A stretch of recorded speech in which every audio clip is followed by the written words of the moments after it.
You know, last night I didn't record a video because I was too frustrated, too upset, and just too tired of the Mariners to even bother recording a video. Then today, in the first inning, they got a 4-0 lead, and I said, you know what? When I record the National Series recap, I won't be too negative on this team. You know it. Everything overall, it's fine. Everything's fine, right? Um, there would be at least a silver lining.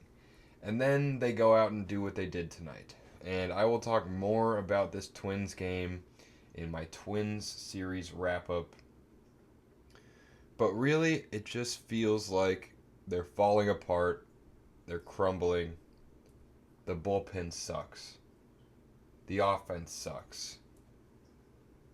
Cal Raleigh's the only good thing that I can take away from tonight. Cal Raleigh, Ty France's reunion, that's great. Love Ty France. I loved him as a Mariner. It was a shame we had to let him go last year. Yeah. Uh, where do I begin? Let's start from the beginning, right? In the off season, what were the positions of need? Where did as a fan base did we think maybe the Mariners should upgrade this position or this position group? The bullpen. The bullpen was one of those things that everyone was saying, you know what, we need to upgrade, we need to go out and get a guy. What did they not do? They did not go out and upgrade the bullpen. They relied on, I mean, you can have the best arm development in the league, which the Mariners have a track record of finding diamonds in the rough or even creating diamonds in a lab, you know? Um, but that only is going to do you so much. Eventually you're just going to have to go out and get a Felix Bautista or, whoever else is possibly available at the trade deadline, which I pray that they do because the last two games, they've given up 12 runs in the 10th inning. 12 runs in the 10th inning in the last two games. That shouldn't happen. One pitcher, Casey Legumina, gave up 6 runs tonight. How? I mean, 5 earned, I think, because there's the ghost runner on second and extras. But that shouldn't happen. And I'm not even going to talk about Andres Munoz because I can't be mad at him.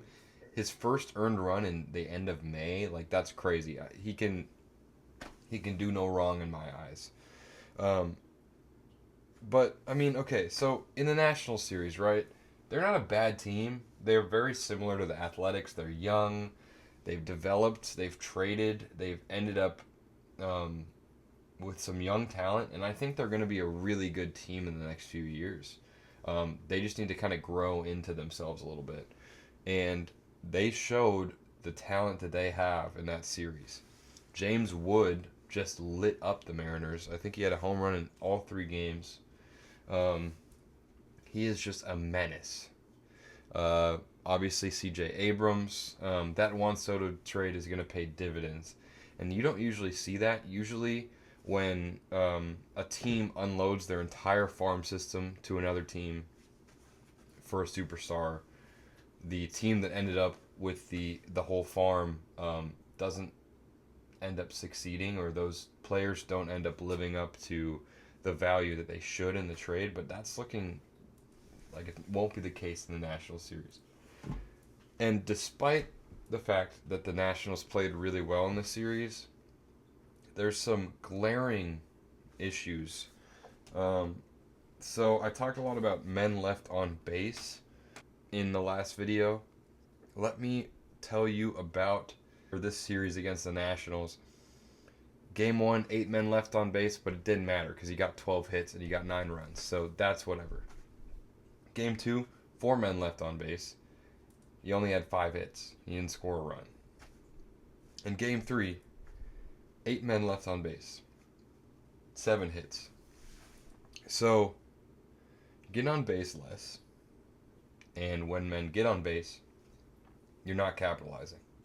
In Game 1 against the Nationals, they were doing the little things that when they lose games, it's because they're trying to just walk and hit home runs. And a lot of these runs scored in this game were not off the long ball. Um, J.P. Crawford hit a ground ball to the right side that scored a run. There were some fielding errors, but a lot of it was like situational baseball. I love home runs as much as the next guy, don't get me wrong. But I think when you're relying on home runs to score all of your runs, games like game two and game three are going to happen because it's just not always in the cards. If you can't reliably get a base hit to any part of the field, then I don't trust you in clutch situations unless your name's Cal Raleigh because he could strike out 4 times in a game and still hit a walk off and be fine. It's, I mean, I think this team is cursed, and I would give my kidney to, I would probably give my left leg for this team to just make a deep playoff run, even. Like, they could lose in the ALCS. I don't care. Like, I can't I can't do this anymore. Like, I can't help but check the score or watch the game. So that's going to happen for the next 3 months, 4 months.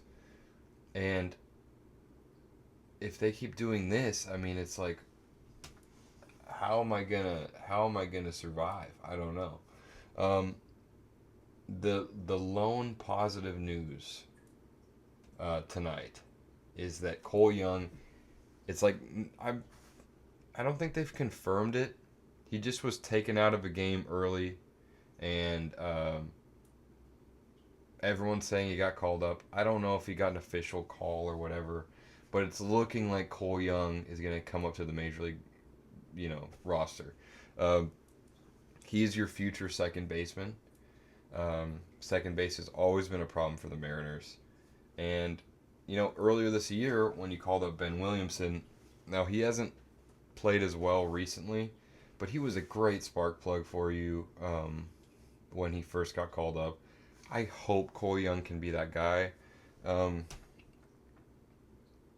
I just, that's great. It's hard to like see that as a positive right now, just with how bad they've been playing. Um, I think going into the season with how little money the ownership wanted to spend on players, there's a little part of me that's a little bit satisfied that they haven't really played very well recently because you're showing the ownership group that you can't get bailed out just because your team got off to a nice start and you got like role players to play well and guys from your from Tacoma from AAA came up and made contributions. That let John Stanton off the hook, and I'm tired of that billionaire who's got all the money in the world just being like, well, I can't, I don't know. We're going to have to go out and make some moves either at the trade deadline or hopefully before that. And, if this season ends up being a failure, which is trending that way right now, just with the last few weeks, I think a reckoning will have to happen. You're supposed to be a division leader, and now you're second in the AL West behind Houston after having a 3.5 game lead before you played them. And so, yeah, it's. I mean, I'd be super excited if they won out the rest of the homestand. The way that things are going right now, it's getting harder and harder to think positively, and we know the team is cursed. Like and subscribe. I didn't really get into the nitty gritty of the stats tonight. All of the struggles the Mariners are having right now, it's face value. Do you think this season's over? Do you think they're gonna make the playoffs? Do you think they'll make a wild card slot? Or yeah. Anyway, um, don't have much more to say. I'll have another video out after this Twins series, and go Mariners. Gonna go cry now. Peace.